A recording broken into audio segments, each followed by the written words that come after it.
दोस्तों, बिहार में विधानसभा चुनाव की डुगडुगी बज चुकी है। इस बीच क्या एनडीए में सब कुछ ठीक नहीं है, खास तौर पर चिराग पासवान को लेकर। चिराग पासवान खुद को प्रधानमंत्री नरेंद्र मोदी का हनुमान बताते हैं, लेकिन फिर ऐसा क्या हो गया कि प्रधानमंत्री नरेंद्र मोदी ने ही मंच से चिराग पासवान की भयंकर फजीहत कर दी और उन्हें भाषण तक देने नहीं दिया गया। दूसरी तरफ चिराग पासवान भी बौखला गए और उनकी पार्टी की तरफ से यह ऐलान कर दिया गया कि वो चुनावी मैदान छोड़कर भाग रहे हैं। क्या है पूरा माजरा, समझाता हूं आपको इस वीडियो में। नमस्कार, मेरा नाम हिमांशु मिश्रा है, आप देख रहे हैं 4PM न्यूज नेटवर्क। दोस्तों, पिछले कुछ वक्त से चिराग पासवान लगातार सुर्खियों में बने हुए थे। क्यों बने हुए थे? क्योंकि सीट बंटवारा जो हो रहा था उसमें चिराग पासवान बहुत ज्यादा सीटों की डिमांड कर रहे थे। वो कह रहे थे कि 40 से ज्यादा सीटें हमको दे दी जाएं, जो कि संभव नहीं था और उनको 20 सीटें ऑफर की जा रही थी। शुरुआती दौर में कहा यह जा रहा था कि 10-10 सीटें उपेंद्र कुशवाहा और जीतन राम मांझी को दे दी जाएंगी, 20 सीटें चिराग पासवान को दे दी जाएंगी, बाकी जो सीटें बचती हैं उसमें 102 सीटों पर नीतीश कुमार चुनाव लड़ जाएंगे और बीजेपी 101 सीट पर चुनाव लड़ेगी। लेकिन हुआ क्या? अंततः यह हुआ कि बीजेपी और जेडीयू 101 सीटों पर चुनाव लड़ने पर आ गए और जीतन राम मांझी और उपेंद्र कुशवाहा की सीटों को काट दिया गया। 4-4 सीटें इनके खाते से काटी गई और वो जो काटी हुई सीटें थी वो पहुंच गई चिराग पासवान के पास और जीतन राम मांझी और उपेंद्र कुशवाहा को सिर्फ 6-6 सीटें लड़ने के लिए मिली। एक सीट नीतीश कुमार की भी काटी गई, वो भी चिराग पासवान के खाते में गई। उनको कुल मिलाकर 29 सीटें मिली, लेकिन वो 29 सीटों पर भी नाराजी नजर आ रहे हैं। एक बयान सामने आया है चिराग पासवान के जीजा का और उसमें वो क्या कह रहे हैं आप खुद सुनिए। देखिए, हमारे नेता का बहुत मन था चुनाव लड़ने का, मेरा भी मन था यहाँ बिहार विधानसभा का चुनाव लड़ने का, लेकिन गठबंधन में जो एक संख्या हम लोग चाहते थे वो संख्या सीटों की हम लोगों को नहीं मिल पाई। ऐसे में मेरा या हमारे राष्ट्रीय अध्यक्ष चिराग पासवान जी का चुनाव लड़ना किसी न किसी कार्यकर्ता के सीट की हकमारी होती। ऐसे में हमारे नेता ने सबसे सलाह करके यह तय किया कि फिलहाल हमें जो सीमित सीटें मिली है 29 सीटें, उस पर पार्टी के कार्यकर्ता ही लड़ेंगे। कोई भी नेता जो सांसद है वो इस पर चुनाव नहीं लड़ेगा और इस फैसले के साथ अब हम लोग चुनाव मैदान में हैं, अपने उम्मीदवारों को जिताने के लिए मजबूती से चुनाव मैदान में हैं। तो अरुण भारती बड़े ही अच्छे शब्दों में गोल मोल करके जलेबी बना रहे हैं और ये भी बता रहे हैं कि हम जो सीटें मिली हैं उसमें खुश नहीं हैं और वो ये भी कह रहे हैं कि इतनी सीटों में हमको नहीं लगता कि हमको चुनाव लड़ना चाहिए या फिर चिराग पासवान को चुनाव लड़ना चाहिए। यानी कि सीधे तौर पर नाराजगी को जाहिर कर दिया गया। लेकिन उससे कुछ समय पहले ही, कुछ घंटे पहले ही एक ऐसा कांड हुआ बिहार के अंदर जो चिराग पासवान के लिए बहुत ज्यादा अपमानजनक भी कहा जा सकता है। हुआ क्या, खबर देखिए। दैनिक भास्कर की यह खबर है, लिखा है समस्तीपुर में पीएम ने चिराग को भाषण देने से रोका। अनाउंसर ने नाम लिया तो मोदी ने इशारों में कहा चिराग नहीं नीतीश जाएंगे। खबर के अंदर लिखा हुआ है प्रधानमंत्री नरेंद्र मोदी ने शुक्रवार 24 अक्टूबर को समस्तीपुर से अपने चुनाव अभियान की शुरुआत की। इस दौरान मंच से अनाउंसर ने केंद्रीय मंत्री चिराग पासवान का नाम भाषण देने के लिए लिया।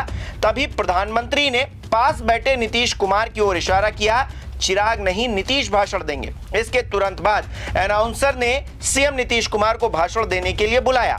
इसके आगे तो और भी इंटरेस्टिंग काम हुआ दोस्तों। लिखा है इसके बाद नीतीश कुमार खड़े हुए और करीब 10 मिनट का भाषण दिया। इसके बाद प्रधानमंत्री नरेंद्र मोदी ने अपना भाषण शुरू किया। चिराग को दोबारा भाषण देने के लिए नहीं कहा गया, बुलाया ही नहीं गया। कितनी बड़ी बेइज्जती है दोस्तों। चिराग पासवान को पहले अनाउंसर कहता है कि चिराग पासवान जी आइए, अपना भाषण दीजिए, अपना संबोधन करिए। प्रधानमंत्री नरेंद्र मोदी रोक देते हैं, कहते हैं नहीं, चिराग पासवान नहीं जाएंगे, नीतीश कुमार जाएंगे भाषण देने के लिए। नीतीश कुमार का भाषण हो जाता है, उसके बाद में प्रधानमंत्री भी अपना भाषण कर लेते हैं और उसके बाद भी चिराग पासवान का नंबर नहीं आता, उनका नाम अनाउंस ही नहीं किया जाता है। अब सोचिए, लोक जनशक्ति पार्टी के नेता माननीय चिराग पासवान जी से निवेदन है कि चंद शब्दों में अपनी बात रखने का काम करेंगे। माननीय चिराग पासवान जी,